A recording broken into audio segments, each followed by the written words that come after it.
नमः शिवाय। एक गांव में एक बहुत ही धनवान सेठ रहता था।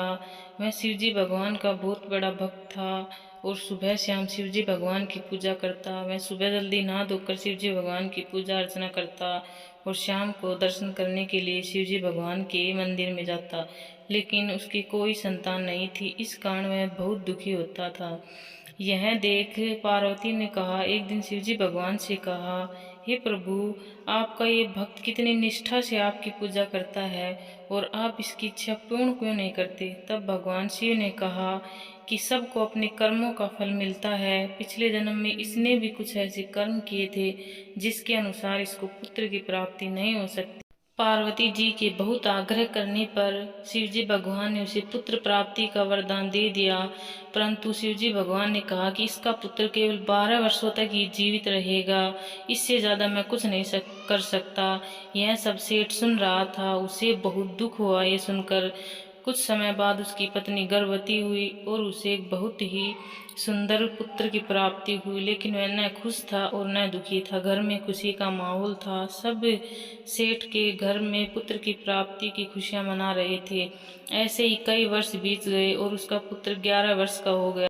तो सेठ की पत्नी ने सेठ से पुत्र के विवाह का आग्रह किया, लेकिन सेठ ने कहा, मैं इसका विवाह अभी नहीं करूंगा, पहले मैं इसको पढ़ने के लिए काशी भेजूंगा।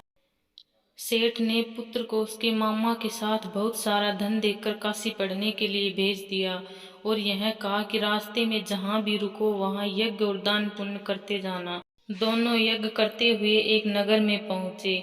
नगर में राजा की पुत्री का विवाह समारोह था। विवाह में जो लड़का ब्याहने आया था वह एक आंख से काना था। तो उस लड़के के पिता को लगा कि कभी राजा की लड़की शादी करने से मना नहीं करते। लड़के के पिता ने सेठ के बेटे को यज्ञ करते हुए देखा और उसके मन में एक विचार आया कि क्यों न जयमाला का कार्य इससे पूर्ण कराया जाए।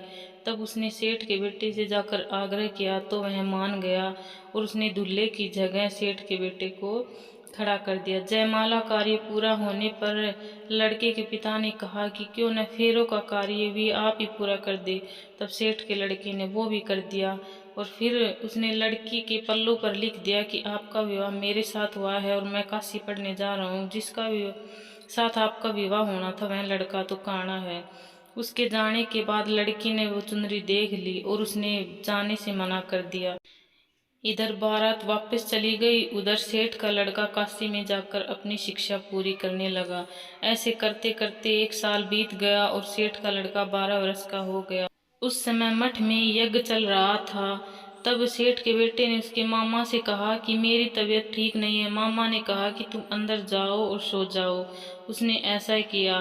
तब यज्ञ खत्म होने के बाद मामा ने देखा कि उसका भांजा तो मृत अवस्था में पड़ा है। वह जोर जोर से चिल्लाने लगा, रोने लगा।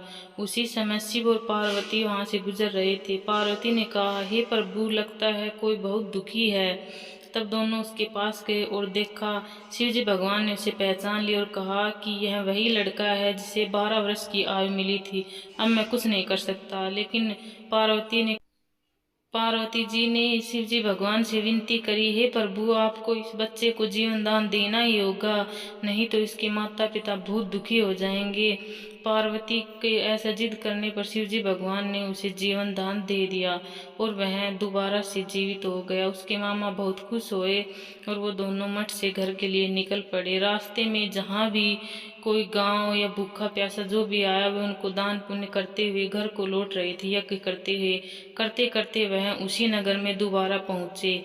तब वह यज्ञ कर रहे थे तो राजा ने उसे पहचान लिया कि यह वही लड़का है जिसके साथ मेरी पुत्री का विवाह हुआ था। उसने उसको महल में बुलाया और राजा ने अपनी पुत्री और जवाई को बहुत सारा धन देकर वो अनेक दास दासियों के साथ उनको वहां से विदा किया। तब सेठ का लड़का उसकी पत्नी के साथ घर के लिए निकल पड़ा और रास्ते में उसने बहुत दान पुण्य किया और यज्ञ किया। ऐसा करते करते वे अपने गांव पहुंचे। तब उसके मामा ने कहा, तुम यहीं रुको, मैं घर जाकर खबर देता हूँ।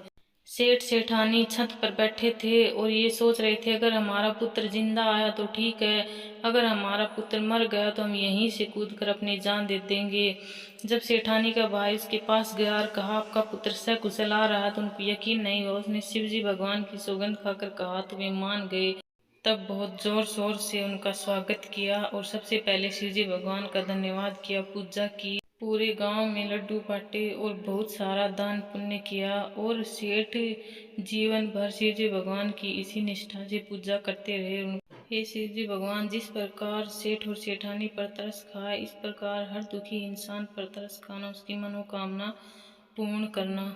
जो कोई भी इस कहानी को पढ़कर निष्ठा पूर्वक व्रत पूर्ण कर रहा है, उसकी मनोकामना अवश्य पूरा करना। कहानी पसंद आई हो तो लाइक शेयर और सब्सक्राइब अवश्य करना।